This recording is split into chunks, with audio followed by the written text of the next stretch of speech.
Well, it's getting near noon here, and I'm going to record the video, and I'll talk about what prompted this video as we go along. The title of it is Finding Agreement in a World of Disinformation.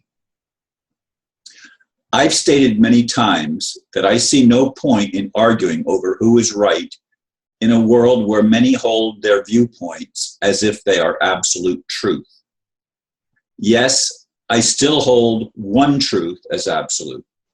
Creation and the world itself did not happen by accident. It was created. If a loving God did not do it, nothing else matters to me. Still, people argue over many things, and it's not done in a civil manner in many cases. Frankly, I'm tired of the lack of clarity we all must endure, especially with leaders who are obvious liars, twisting their story to suit whatever audience they have at the time. It's not just politics, it affects everything in our lives. My sincere prayer, will the real God, the actual first cause, please stand up, silencing the naysayers and other confused people that exist all over this planet. Indeed, two of my friends got into a dispute, and I asked that they keep it off my YouTube channel and my Facebook page because it was beginning to take over some of the videos, etc. And I didn't think that was a good idea, and I was actually looking today to find a mediator that I could bring to everybody together on a discussion and try to reach a resolution on the issue. However, one of the friends that was disagreeing with me blocked me, unfriended me on Facebook and blocked me there, and I guess unsubscribed from my channel on YouTube and blocked me there. So I cannot even reach this individual. I don't have any other means of contact other than through the internet. And those avenues have been completely blocked to me so that there can be no resolution of the various viewpoints.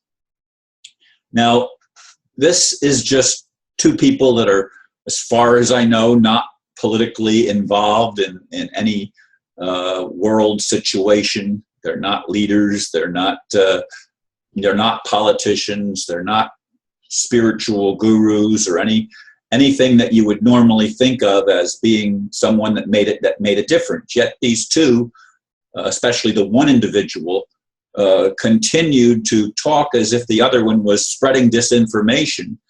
And initially, I said, go for it. You get a good discussion going.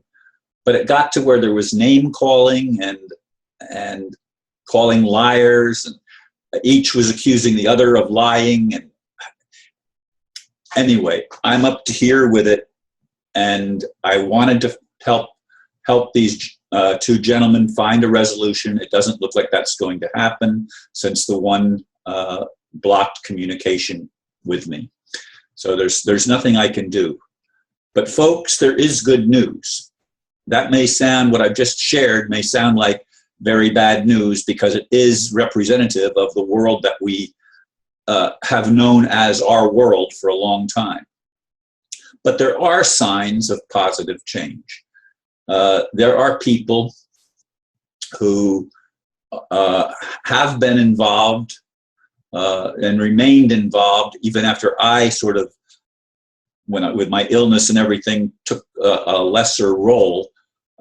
There are people that have stayed involved in the political developments in the world, and including the reinstitution of the Republic in the United States. And some of those people are involved in a movement to reestablish the Republic form of government. And I don't, again, mean Republican and as opposed to Democrat.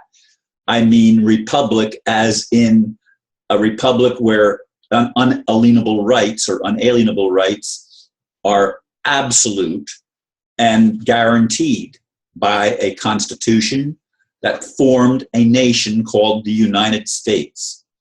And that's little u, not capital U, United States, not all caps United States, not a corporate United States, but states that were united to uphold a constitution with a Bill of Rights that gave people enumerated rights that were listed, trial by jury and the right to bear arms and many, many other things, the freedom of speech and religion, etc.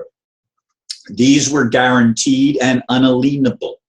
That means you can't take them away. They're given by God. They're endowed by our Creator with certain unalienable rights or unalienable rights, that among these are life, liberty, and the pursuit of happiness, according to the way Jefferson penned it. That has been, according to some people, reestablished. In fact, the G20 that met just this week, just the last few days in China,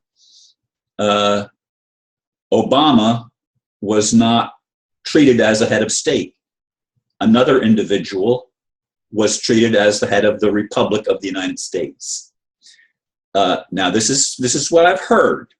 Can I verify it? No, I can't. I don't know. I've been fed throughout the time that I've been doing videos, I've been fed a lot of information that sounded really, really good. And it didn't happen the way that I and many others thought it was going to happen.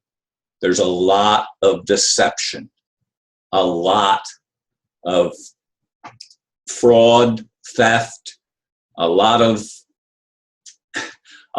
things that are being propagated that simply aren't true, and wading through them is a very difficult thing, which is why I said, will the real God, the actual first cause, please stand up? And I don't care how that happens, but somehow we have to reach a point where we realize that there are spiritual principles that govern the universe. That doesn't appear to be the case.